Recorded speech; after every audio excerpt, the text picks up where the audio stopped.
went to, this was our first scientific expedition out to the Channel Scablands in summer of '98. Me and Bill and Brad and another fellow that you guys don't know. 10 years ago, yeah. Let's go. Yeah, that was a very profound, eye-opening trip, wasn't it? Mm-hmm. Oh, yeah. Yes. I'd rather run a bus and go. Probably. Wouldn't that be fun? Yeah, we had a great time, but it was more than that. It was also confirming suspicions that I had had and formed over a period of 10 years of studying it without ever having seen it, except briefly when I crossed over it in the summer of 1970. But what I saw there in 1970 stuck with me enough, I think, that, 28 years, or what? Yeah, 28 years later, I finally went back to go, okay, what was the deal? What was the deal with that? So you've been studying it for 38 years. Well, my first passage through that landscape was in the summer of '70, and I came back and I basically didn't know anything about geology at all. So, I just saw this incredible landscape and the Columbia Gorge and just, carried these images with me in my head. And then I think as the '70s wore on, I started getting more into learning about catastrophism. I read Velikovsky, which probably most of you guys have read Velikovsky, or at least heard of him. And that was kind of an introduction to catastrophic thinking. Of course, a lot of his ideas have been discredited, but his compilation of geological evidence supporting catastrophes has really never been refuted. So if you're going to read Velikovsky, the best book to read is Earth in Upheaval, because he doesn't get into his theories about what caused it.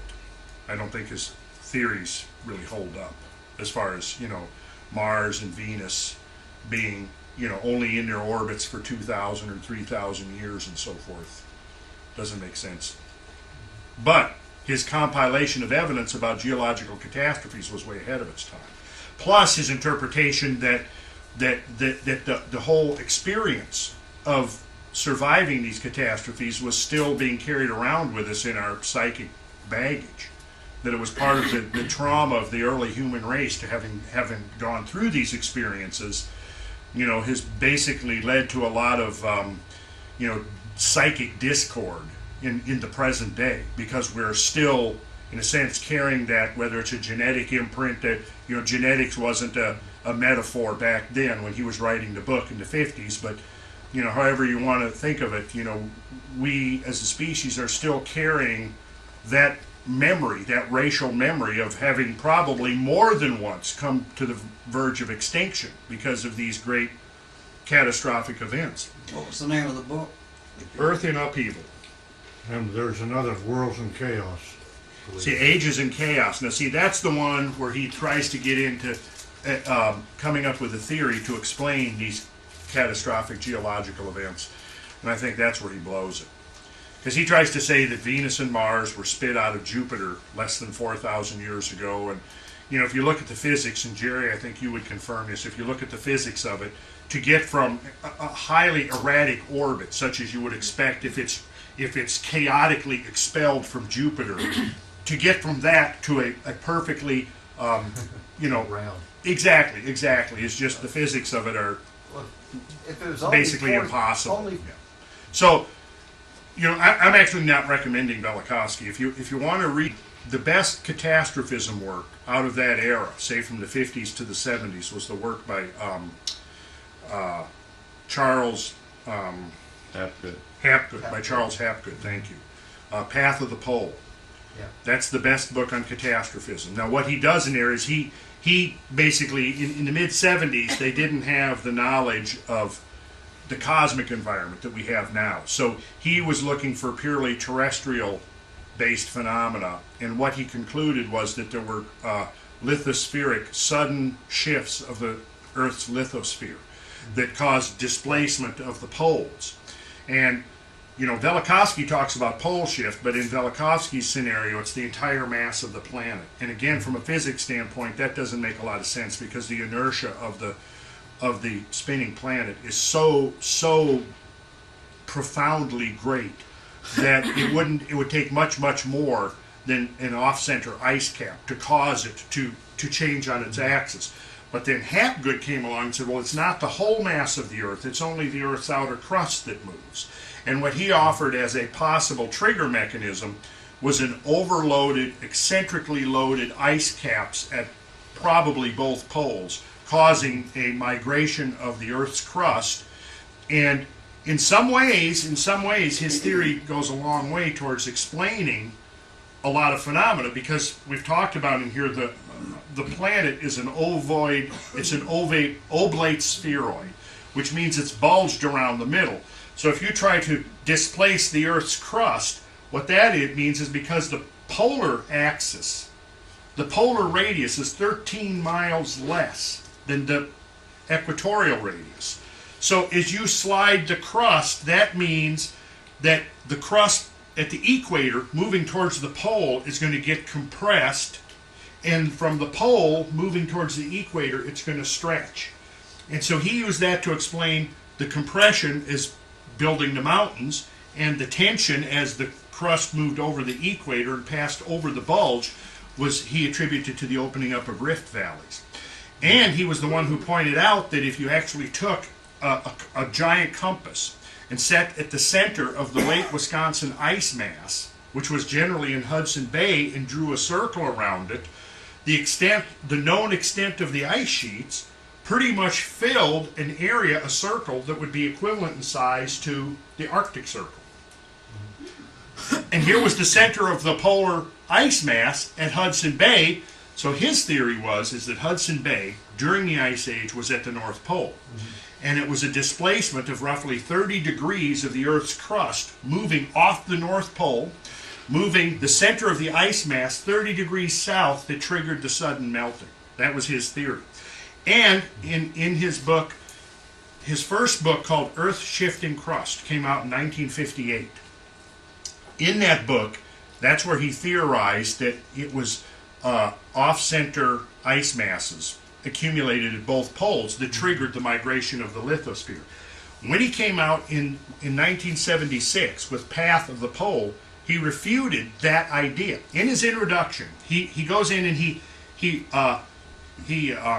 reprints the letters that he wrote back and forth with Albert Einstein, where Albert Einstein essentially endorsed the idea based upon his reading of the forces accumulating in the crust. He saw the tensile forces creating the rift valleys. He saw the compression forces causing the buckling up of the mountains, of the anticlines, the down warping of the synclines, and so on. And he endorsed the idea, but he questioned whether or not, he endorsed the idea of a crustal shift, but he questioned the idea of whether the ice masses at the poles would be adequate to trigger it.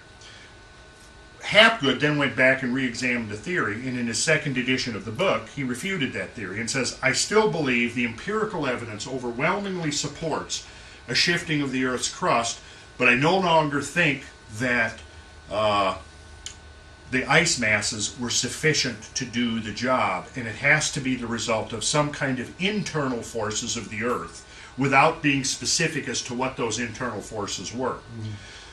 The bulk of the book, though, is just his massive accumulation of all of the anomalous geological evidence that did not fit the prevailing uniform or gradualistic paradigm of the day. And it's quite an interesting read. All right, let's come back to Earth. Sidetracked here. All right, Heinrich. I don't think, What are we have you doing? seen this graph, Paul? No, what is it? Oh, it's time. Probably you haven't seen the updated version. I've added 3 or 4 we new got things more. to it. Good. Yeah, now this, what was the criteria used to establish this graph? Heinrich events. No, well, there's other than just Heinrich events. There's Alika megaslide. The Alika megaslide, yes, that was from a tsunami that was at least 1,200 feet in height. Oh, And that passed over the Hawaiian Islands 120,000 years ago. that hurt. And no one knows what, but it was almost certainly, well, it was not, no volcanic eruption could produce a tsunami of that height. So it was probably an impact into the Pacific Ocean. Awry. The Odderate event was at oxygen isotope stage 21, and that was a sudden climate spasm. Up or down? Up and down both. Up and down both. Heinrich events are when you have either the beginning of an ice age or the end of an ice age, and what they are, the actual physical mechanism is a massive disgorging of icebergs into the oceans, and then those icebergs float in a southerly direction, and as they float they melt, and each of these icebergs is carrying a cargo of debris that has been scraped up off of either the North American continent or northern Europe, wherever the source of the icebergs were, wherever the source of the glaciers were that created the icebergs. And when they melt, they drop a layer of gravel to the ocean bottom, and this shows what normal ocean bottom sediments look like. And you can see these are all shells of little creatures, forams and other size, micrograph detailing the sand-sized fraction, showing almost all foraminifers. And they're what you're looking at. There's little microscopic shelled creatures that have turned out to provide so incredibly much scientific information about past climates, because of what they incorporate these ratios of the ocean water into their shells. Are they the ones that turn one way? Yes, that's exactly right. One way in the cold? That's exactly right. Now, normally, what happens is you'll have let's see here. Yeah, okay. Here's an X-ray image of a deep sea sediment core showing a Heinrich event, and transition from the foram dominance, which is the darker layer, to lithic dominance. What does that mean? Stone. Yeah, stones. And what happens is in that transition, it goes from this to this. Mm-hmm. Yeah, because from here, this is the normal. This is the kind of deposition that's going on right now in the Atlantic Ocean. Yeah, because the calcium is more radio opaque and it shows up dark in that core. Well, that's probably exactly what it is. Yeah, because Okay. the stones, the silicon is very transparent to the X-rays. Yes. Okay, so when a Heinrich event happens, it transitions from what you just saw to this. Mm-hmm. And this is what is referred to as the lithic layer. And this is where what you've got, and see, these stones, these rocks can actually be identified and their source identified. For example, whether it's part of the Canadian Shield or not, or where even on the Canadian Shield the rocks came from. So that's how they know that they were delivered via icebergs. So based upon the extent of these, like here's from the National Oceanic and Atmospheric Administration, Heinrich discovered, this was the discoverer of them, that the dominant component of these sediments not only differed substantially, but the transitions between the foraminifera dominated and lithic dominated sediments were unexpectedly abrupt. Heinrich's analysis of long sediment cores demonstrated that foraminifera were dominant for long stretches of time, but lithic sediments punctuated the sedimentological record in 6 spikes. And Randall says Heinrich events are associated with massive and intense, and this word was actually used by some marine geologists, vomiting of thousands of debris-laden icebergs into the North Atlantic Ocean. To accomplish this feat, it is necessary first to produce an extremely large volume of ice on land, which must then be ejected in large numbers into the sea, almost certainly catastrophically, and now I would take out the almost because it is certainly catastrophic, by the breaking up of the ice far beyond normal ablation through iceberg calving. The whole process involves an extraordinary transformation throughout the entire hydrosphere-atmosphere system, as if the hydrological cycle was on steroids. And nobody's really talking about the influx of water into seawater from the melting of these icebergs, and the fact that it has on the currents in the ocean and hence Oh the yeah. Oh, atmosphere. there are scientists who are working on that, Well- and have concluded that the effects of dumping this much fresh water into the saltwater Right. ocean Right. that quickly would have enormous consequences. Such as. Well, such as, for example, causing unbelievable storms because of the difference in temperature and difference in salinity. And perhaps by creating what they call a salinity gradient, where you have fresh water, because the fresh water is less dense than the salt water. So the fresh water lays on top of the surface of the ocean and prohibits the normal, what's called the thermohaline loop, which goes this way in the ocean and brings down oxygenated water and brings up the anoxic water from the bottom where it can become reoxygenated. When you have a sudden influx of fresh water, it shuts down the thermohaline loop, creates a salinity gradient, and then that in turn causes an interruption of the normal ocean currents, Which for example, causes- which then causes, for example, the inhibition. The Gulf Stream carries a lot of heat from the equatorial regions up to the northern latitudes. Now, if you shut down the Gulf Stream, suddenly a major source of heat is suddenly stopped for a temporary period of time. And then that could have enormous consequences on the climate and the weather and so forth. We're only beginning to piece this whole thing together and realize that, we've created these models of climate change that essentially have not recognized external inputs, and now everything's having to be rethought because of the recognition of external inputs, And things wouldn't- from outside the system. Wouldn't that kind of water dynamic kill the creatures in the ocean too? It certainly could, yes. Like gaggles of them. Like gaggles of them, yes. In fact, at the end of the last ice age, there was mass mortality of various mollusk species and so forth. And on land it would be lots of storms. Randall, are you envisioning that these glaciers are sliding towards the ocean over landmass Yeah, just like here. continuously? One just was always more coming behind what Yes, gets into the ocean. yes. You see this diagram right here. Here's the ice sheet moving down to the ocean. Here's the ocean, and then you've got meltwater and suspended sediments, and the ice sheet is disgorging all of these hundreds and thousands of icebergs into the oceans. And like it says here, Heinrich sediments, it'll then, as they go into the ocean, they're carrying this debris that they bulldozed up while they were still on land. And now they, like it says here, rain out of sediment. The rain out of the sediment. And then that's what you see falling down. And the further you get removed from where the ice sheet was, the smaller the lithic component becomes, as a general rule. But also in there they find huge boulders as well, things that have just been dropped as the icebergs melt. So these Heinrich events are clearly evidence of sudden catastrophic climate shifts. And here's a graph actually showing the climate changes associated with these various Heinrich events.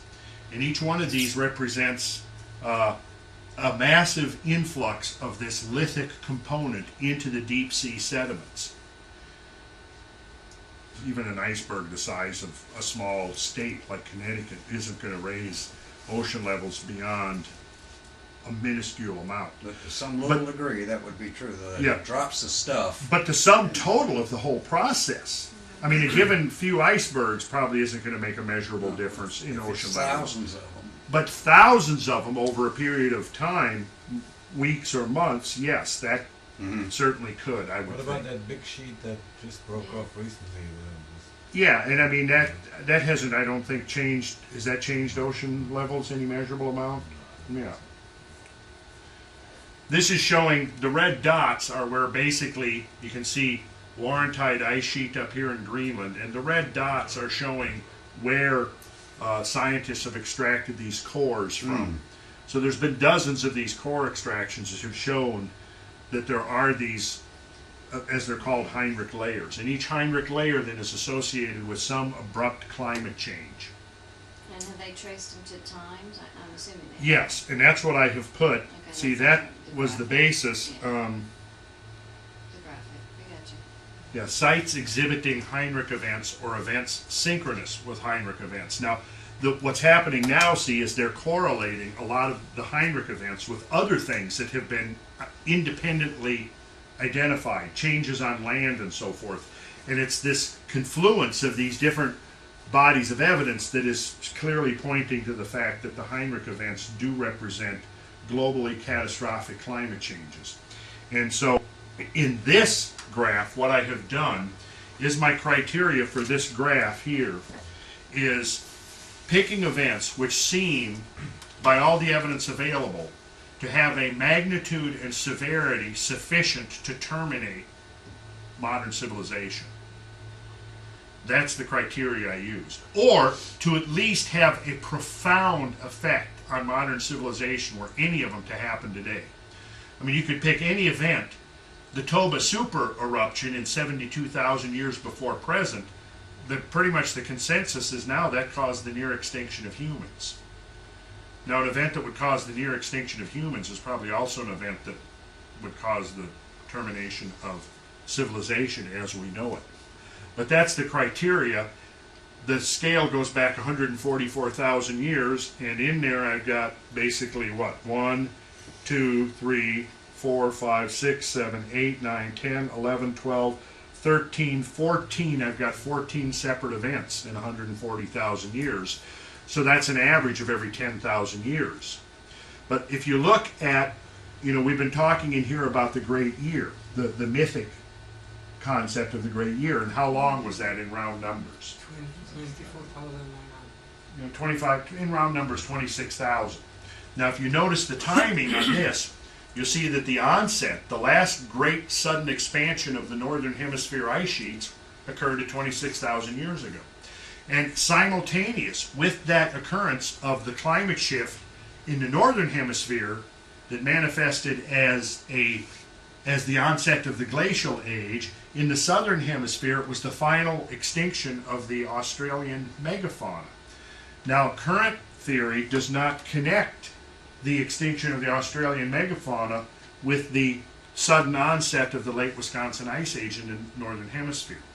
And yet the timing, if you look at the separate research from both areas, you see that it's the same. Now, if you were to go back half of a great cycle ago, half of 26,000 is 13,000. So let's say we're at 26,000 and we go back 13,000 years before that. Exactly. When would we get to? 39,000. Now let's look right there. Now this dating is straight out of the literature without more than any really virtually no adjusting at all. You'll notice Heinrich event 4 was at 39,000 years ago. What if you went Next one is the same. If you went another 13,000 years before that, what would you get to? 52,000. 52,000. And what happened at 52,000? Well, it says event 5. What was event 5? Heinrich event 5. There was a Heinrich event. Well, It was a massive disgorging of icebergs into the Atlantic Ocean that left this layer. So these layers have been dated, see? So there was a layer dated at 39,000, there was a layer dated at 52,000, and then you go back 13,000 years from there, from 52, and that brings you to 65,000 years ago, and sure enough, there's Heinrich event 6. But if you go towards the present, it's at 10 instead of 13. Is that much of a big deal? Well, you got to bear in mind that the end of the Wisconsin Ice Age is usually given as 10,000 years before present, but if you remember, what we've discussed repeatedly is that the transition took several thousand years and essentially began towards the end of the age of Virgo and transpired through most of the age of Leo, which was 2,100 years roughly. So Leo began at 12,960 years ago.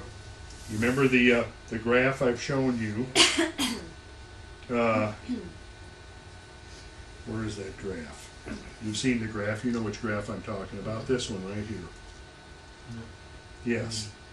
Okay, this is the Wheel of Fortune, if you will. And here, we take this clock, this cosmic clock, and we turn it backwards. We take it and start moving it backwards this way, here's 12,900 years ago, is precisely across from where we are right now. With vernal equinox being the pointer, okay? Vernal equinox right here. Okay, 13,000 years or 12,960 years ago, here it is right here. Now, as we push through here, there's the age of Virgo, and there's the age of Libra, and the age of Scorpio.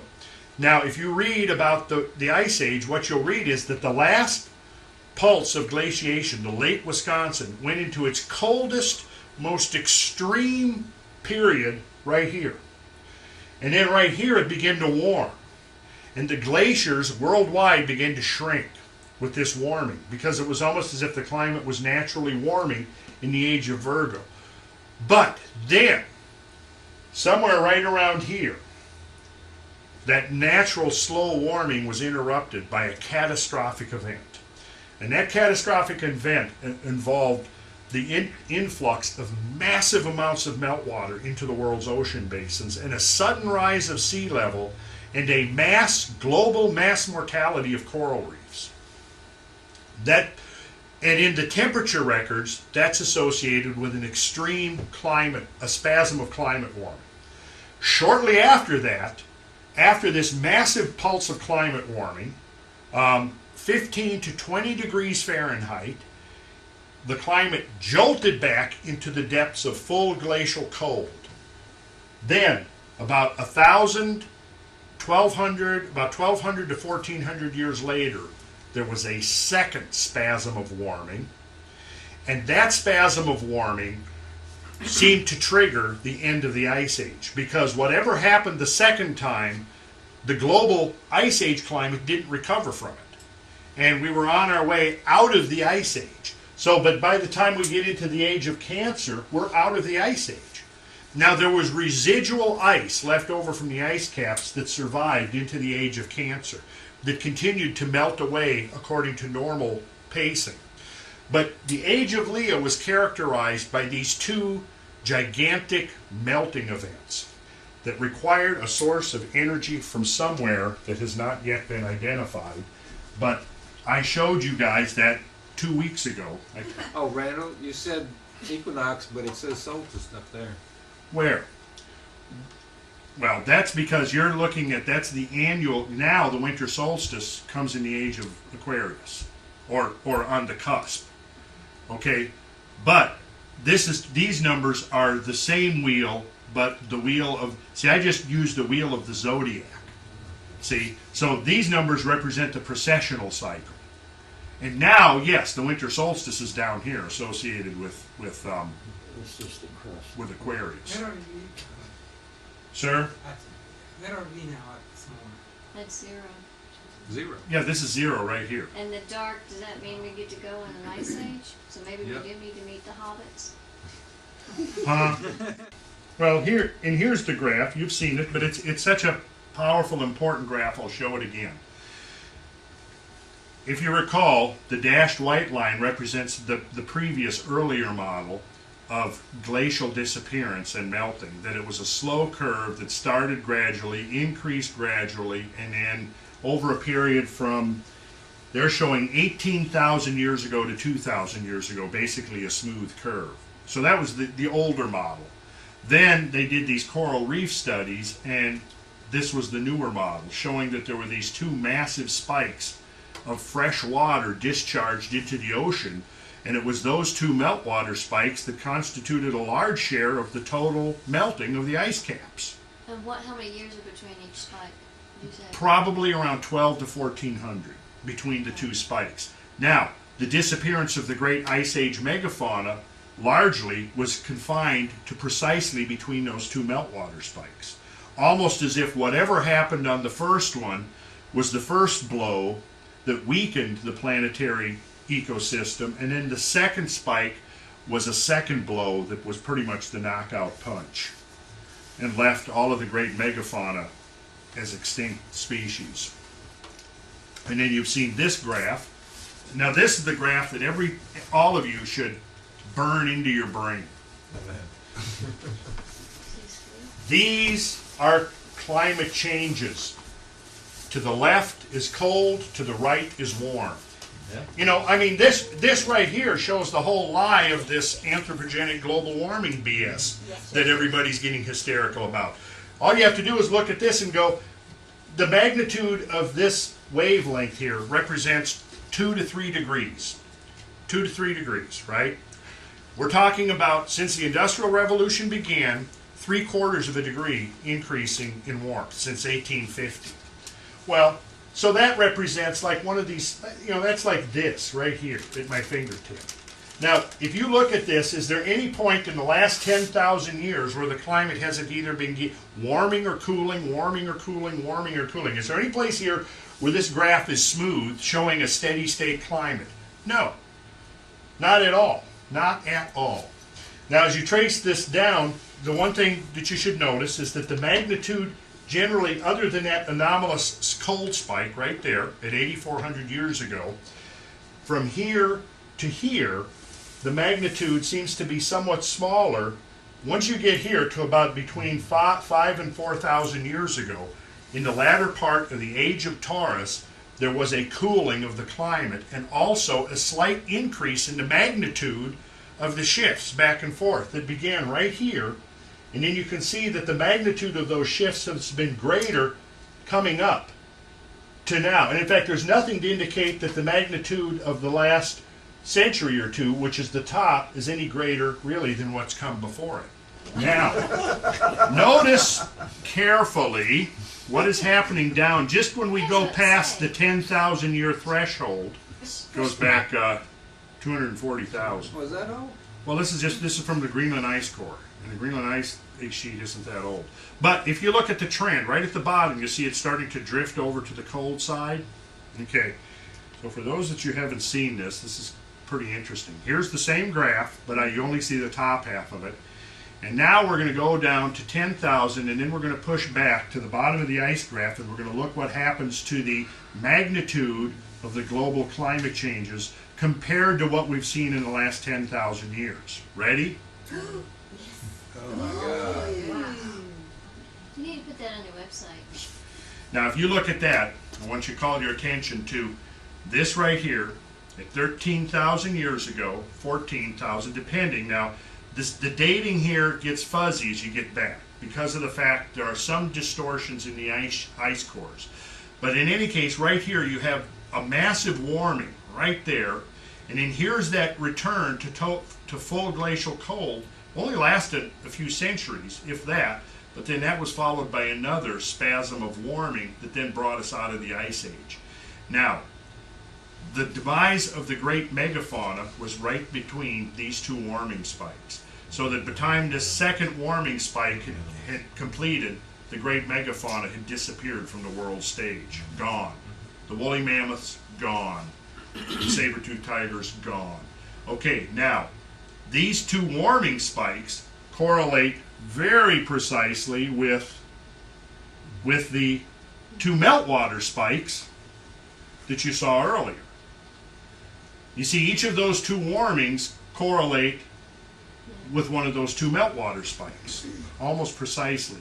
As close as the resolution of the two records can be ascertained, they seem to coincide exactly, with a slight lag between the meltwater spike and the warming, which is probably what you would expect. Now, going with the ancient traditional concept or model of the great year and the timing of that, this gets very interesting. Now, this is from an article that came out when they first began analyzing the Greenland ice cores back in the mid-90s. And basically, the pieces that are now coming together include more than climate shifts in the depths of the last ice age. The system's fickleness worsened about 13,000 years ago as the end of the ice age approached. Much of the understanding of these oscillations comes from new and better records of climate found in the ice cores recently drilled out of the Greenland ice sheet. JISP-2 workers have counted annual layers marked by summer dust and other markers as far back as 40,000 years ago, and they are still counting. Of course, they've counted much further back than that now. But notice this. A dramatic example of the new, sharper resolution ice cores are yielding comes at the close of the Younger Dryas, a 1,300-year cold snap so named because it was marked in Europe by the resurgence of the polar wildflower Dryas octopetala. Falling between 12,900 and 11,600 years ago, it was the last swing back to glacial cold, a drop of 7 degrees centigrade in Greenland after the climate had already started warming in a period called the Balling-Alarod. Now, the Balling-Alarod period in the geological lingo was the age of Virgo in the traditional model. But notice the dates. 12,900 was the first climate crash. Now, where is that date? Where have we seen that date? Well, yeah, right. I mean, how close to the beginning, the onset of the age of Leo, can you get? And notice the second date, 11,600. Where have we repeatedly seen that date? In discussions of what? Plato. Plato, yes. Plato what? In reference to what? Atlantis, right. Precisely, 11,600 years ago, he dates the sinking of Atlantis. That's the date of that second warming spike.